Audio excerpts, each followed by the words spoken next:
One of the oldest and foremost home healthcare companies in India, MediRent has pioneered the concept of home healthcare and home ICUs in India. In its 14 years of existence, MediRent has served lakhs of patients. The company has care for the patients built in its DNA. During the second wave of COVID, MediRent served and saved around 1,000 patients directly or through other home care companies. NewsX proudly recognizes second wave superhero Vivek Sharma, Managing Director of MediRent Services. Hello, I'm Priyanka Sharma, and you're watching our special series, Second Wave Superheroes. Joining me today on the broadcast is Mr. Vivek Sharma, who is the founder of MediRent Services. Sir, welcome to the show. Thank you very much. Thank you, Priyanka. Sir, tell us something about MediRent Services and how and when was the company started?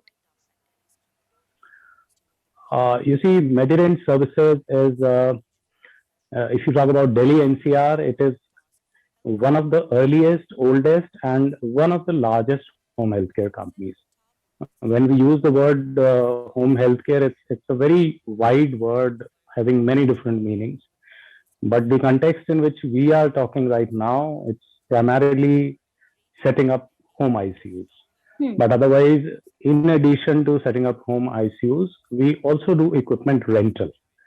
So when we talk about MediRent, this company was started in year 2007, and there is a interesting anecdote behind how the company started. It's the year 2006, and one of my friend's father was admitted to the hospital, and he was there for a long time, and I, along with my friend, went to see him in the hospital. And while talking to his father, my friend asked him, "Papa, आपके लिए ऐसा क्या करें कि आप थोड़े से खुश रह सको? हॉस्पिटल में तो अभी रहना पड़ेगा." So he replied, "बेटा, हो सके तो मेरे को घर ले चलो किसी भी तरीके से." And he said it with a feeling which meant a lot. And I mean, this is a phrase that we have all heard so many times, and many times it doesn't strike you. But on that particular day in 2006, it struck. And I started thinking about it. Is it possible to take a patient home? And that's where the idea took place. And by early 2007, we came up with the idea after many discussions with specialists, with people, with industry specialists. And we started conceiving the idea that how to bring a patient home from the hospital. And that idea, converting that idea into a reality, that's what created MediRent. So we started with certain very, very simple concepts like providing home care medical equipment on rent, because there were people who were in the hospital only because they needed some equipment. There were people who were in the hospital only because they needed oxygen. So we started thinking around this. The first thing that we could start was home care medical equipment being provided on rent so that people can go home, those people who are in the hospital only because they need a particular equipment. And from there on, with experiences, with feedbacks, listening to our customers, clients, patients, interacting with the medical specialists, we finally came up with the idea of setting up ICUs at home so that patients who are qualified for that can be shifted back home with an ICU at home. So that's how the idea started. And speaking about so in 2007, speaking about qualification, so 2007 is the year when MediRent became a reality. Right. So speaking about qualification, what is that particular criteria on the basis of which patients are admitted in home ICU, and how is the setting of a home ICU different from a hospital's ICU ward? See, first thing that everybody wants to know, I'll answer the last part of your question first. Everybody wants to know what is the difference between a home ICU and a hospital ICU. There is a huge difference.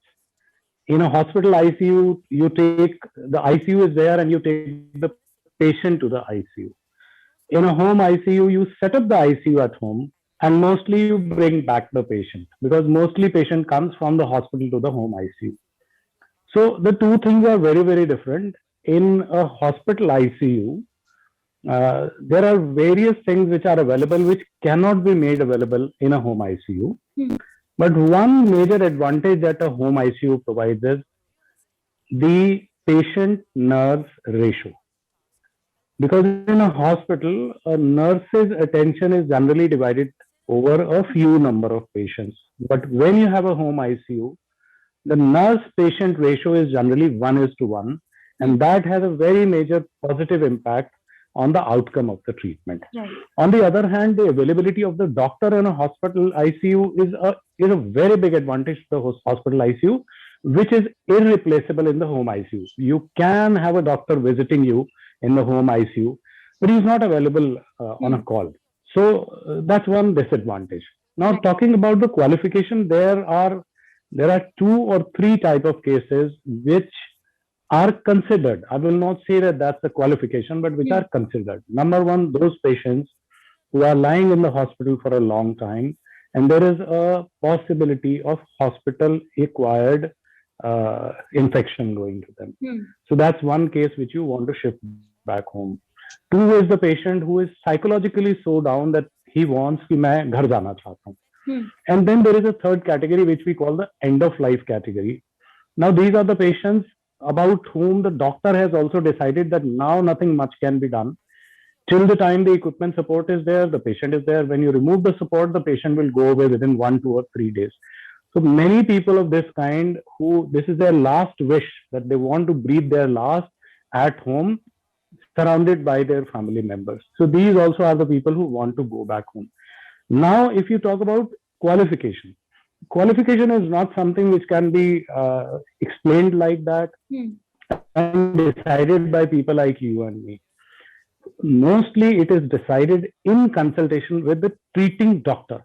The treating doctor has to see what is the condition of the patient and decides whether this patient can be shifted to a home ICU or not. Okay. Especially with the COVID-19, the concept of home ICU has exponentially risen. How has your company been helping people amid this second wave? You see, when you talk about the second wave, it broke all rules.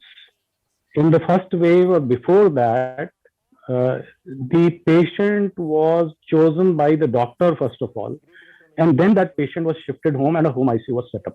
But the second wave was an exception. Exception because there were patients who needed hospitalization, who needed an ICU, and there was no choice available. Right. So these were the cases who were forcefully in home ICUs, and there was no other option to save their life. So the decision by a doctor became secondary because you did not have a choice of a hospital ICU. So a lot many people, they took decisions on their own and they decided in favor of a home ICU. There was no alternative. And we set up innumerable home ICUs for patients, and we could save many lives during the second wave. Absolutely. So this wave was a little different because people were taking a decision on their own because there was no choice. Right. Is there any particular message or gesture that stuck with you and makes you keep going? To answer that very generally, there are innumerable. In the second wave, the number of people, I mean, telling you honestly, I'll tell you a slightly longer story. Being the director of my company, I normally do not take patients' calls which come in directly. But when this wave started, I was also not going to my office. I was sitting at home and managing the entire thing from here only. And then somebody put my number on the social media. And because of the panic of people, everybody started sharing. You need an home ICU, contact this person. You need oxygen, contact this person. And my phone started ringing almost 24/7. And on the second day, I took a decision that I am going to take calls, regardless of whether I can provide oxygen to somebody or not, whether I can set up an ICU or not, but I am going to take calls. And after that, I don't know for how many days, I was taking 300-400 calls every day. I could help only a few of them, but most of them I was giving some advice, because handling these patients day in and day out, I was a little better prepared than a layman. So I could give so many different advices. And the response that I got, I mean, I got responses which were unbelievable. That shows how much people were afraid of the situation. Even when I picked up a call and I said, I cannot help you, people said, sir, thank you very much. At least you picked up our call. And in all those cases where we could help people, where we could provide oxygen, where we could set up ICUs, the way people have expressed their gratitude is beyond my imagination. It keeps happening all the time, but this time, because of the desperation of people, because there were so many people they were trying for their life, for their own and for their loved ones' lives. So whatever small effort we could make, the messages that we got from people, the response, the way they express their gratitude, that is something which really moved us and will probably keep moving our organization for a long time. It keeps happening all the time, but this time it was the limit, and everybody expressed their gratitude that you saved my life, you saved my loved one's life, and that is something which keeps moving you. Absolutely. Well, that's a wrap from our end. A special thank you to you and your team for doing such an amazing work, for saving my mother's life and so many patients' life. It means a lot. And thank you so much.